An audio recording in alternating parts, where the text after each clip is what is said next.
Yang keempat, ada aspek keuangan. Nah, kita akan memasuki pada aspek keuangan. Salah satu aspek paling krusial dalam studi kelayakan bisnis. Kenapa? Karena pada akhirnya sebuah usaha hanya dianggap layak bila mampu menghasilkan keuntungan finansial yang memadai dan bisa bertahan dalam waktu jangka panjang. Dalam menilai aspek keuangan, kita harus menyusun perencanaan proyeksi keuangan secara komprehensif. Ini mencakup yang pertama, estimasi kebutuhan dana, yaitu berapa besar total dana yang diperlukan dari awal sampai usaha siap beroperasi. Dana ini meliputi pembelian alat, mesin, bahan baku awal, biaya sewa, gaji karyawan, hingga cadangan modal kerja. Lalu yang kedua yaitu struktur pembiayaan.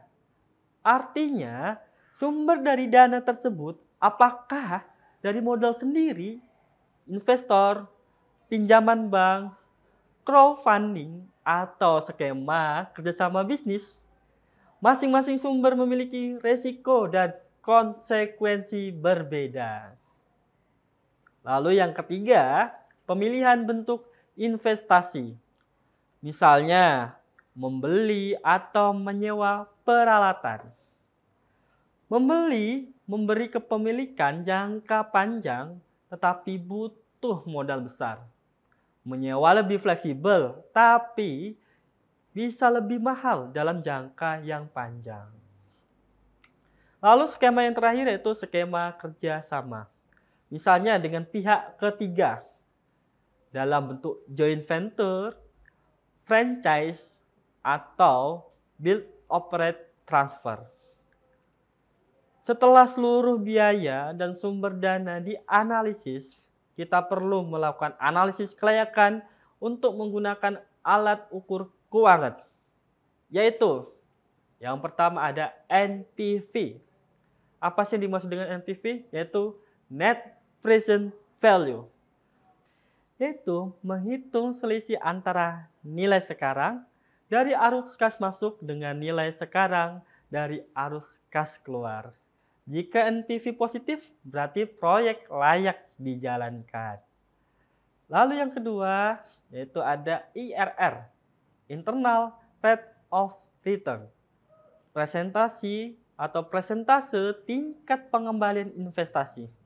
Jika IRR lebih tinggi dari suku bunga pinjaman atau tingkat pengembalian minimal yang diinginkan, maka proyek dinilai menguntungkan.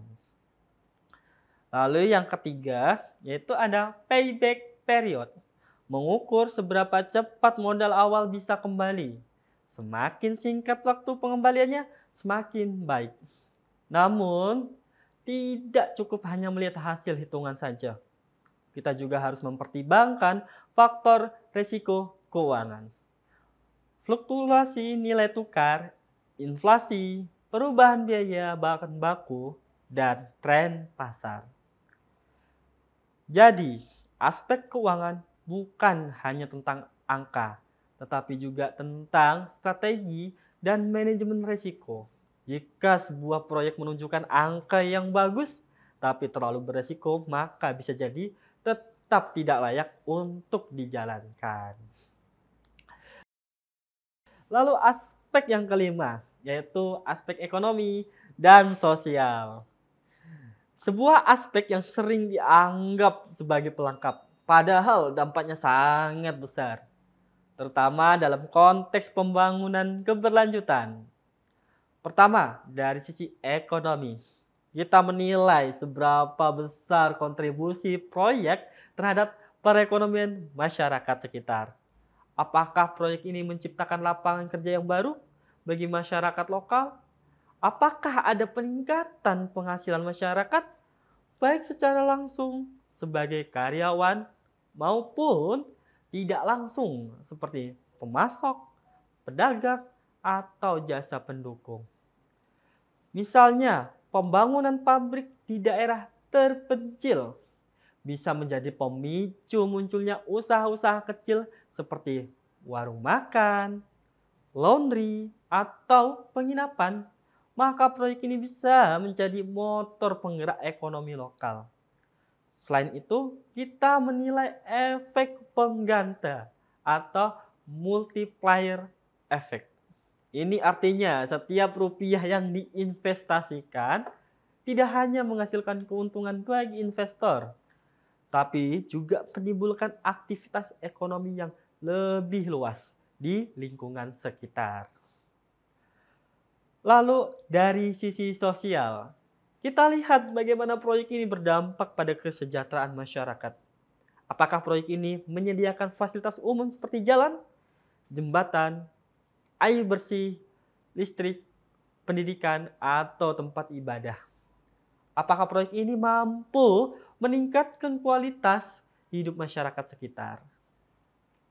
Namun, jangan lupa juga potensi dampak negatif. Misalnya, ketimpangan sosial karena hanya sebagian masyarakat yang mendapatkan manfaat atau potensi konflik yang menjaga adat karena penggunaan lahan.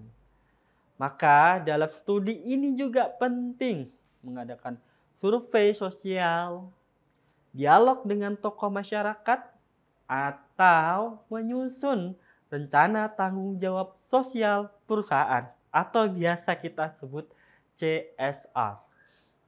Intinya, sebuah proyek bisnis bisa ataupun yang baik tidak hanya menguntungkan pemilik modal, tetapi juga harus bermanfaat bagi masyarakat dan berkontribusi bagi pembangunan daerah.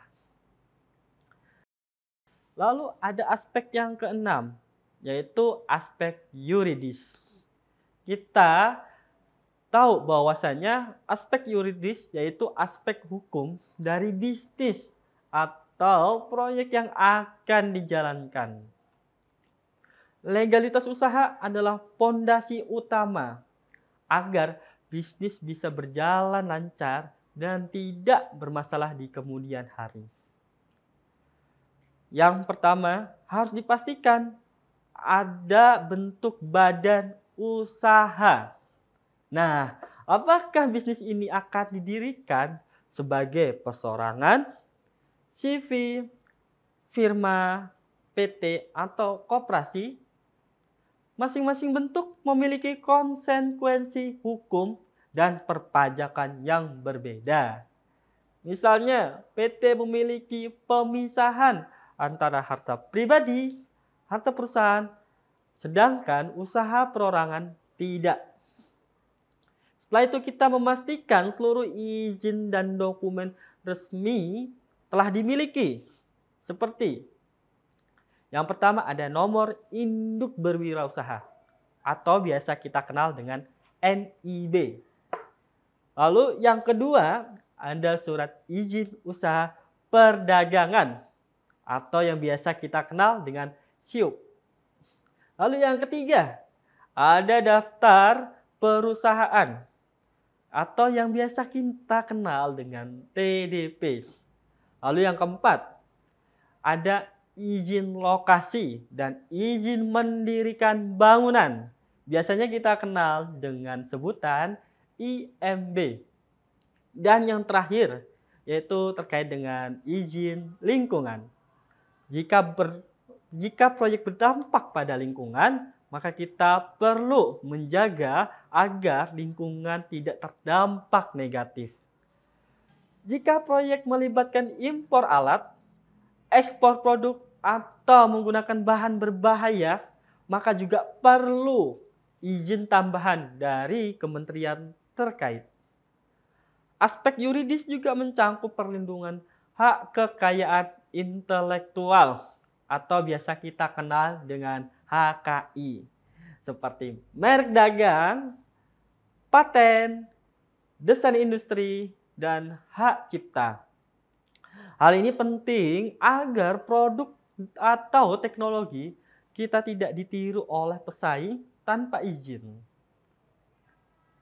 Lebih jauh lagi, aspek ini juga menilai kesiapan perusahaan menghadapi potensi sengketa hukum seperti konflik lahan, pelanggaran hukum ketenagakerjaan, atau wan prestasi dalam kontrak. Maka, keberadaan konsultan hukum dan dokumentasi yang rapi menjadi bagian penting dari studi kelayakan bisnis. Lalu kesimpulannya dari legalitas bukan sekedar hanya formalitas. Ya, saya ulangin. Legalitas bukan sekedar formalitas. Karena legalitas adalah tameng yang melindungi bisnis dari resiko hukum yang bisa merugikan bahkan menghentikan operasional perusahaan. Nah, kita sudah mencapai aspek yang terakhir. Namun tak kalah penting nih, yaitu terkait dengan aspek dampak lingkungan.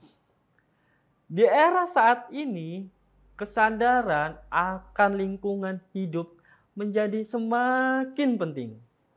Masyarakat dan pemerintah tidak lagi mentolerir bisnis yang merusak lingkungan. Oleh karena itu, setiap proyek perlu dilakukan analisis dampak lingkungan atau biasa kita sebut sebagai AMDAL. Nah, kita perlu menjawab pertanyaan seperti berikut. Yang pertama, apakah proyek ini menghasilkan limbah cair, padat, atau gas? Lalu bagaimana cara pengelolaan limbah tersebut? Apakah ada potensi pencemaran air tanah, sungai, udara, atau kerusakan lahan? Nah, apakah proyek ini menimbulkan kebisingan atau gangguan pada ekosistem lokal?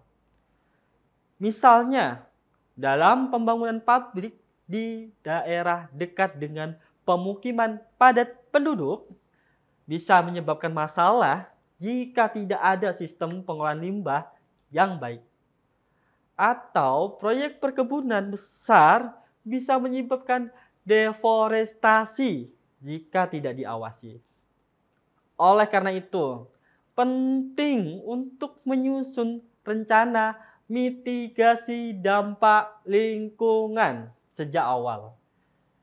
Ini bisa mencangkup teknologi ramah lingkungan, sistem daur ulang limbah, penghijauan kembali lahan yang rusak, dan program edukasi lingkungan bagi masyarakat sekitar. Tak hanya itu, pemenuhan syarat lingkungan juga berdampak pada izin usaha dan kepercayaan masyarakat. Banyak proyek besar yang gagal karena penolakan warga akibat dampak lingkungan yang tak dikelola dengan baik. Dengan kata lain, proyek yang baik adalah proyek yang tidak hanya ekonomis dan legal, tetapi juga ekologis dan berkelanjutan. Bisnis harus bertanggung jawab terhadap bumi dan generasi masa depan. Nah, itu adalah materi kita ya terkait dengan 7 aspek studi kelayakan bisnis. Semoga bermanfaat. Jika kalian ada pertanyaan, bisa langsung tanyakan di kolom komentar di bawah atau bisa juga menghubungi saya. Nah, sekian materi kita hari ini. Kita akan jumpa materi selanjutnya di next video. Saya akhiri, wassalamualaikum warahmatullahi wabarakatuh.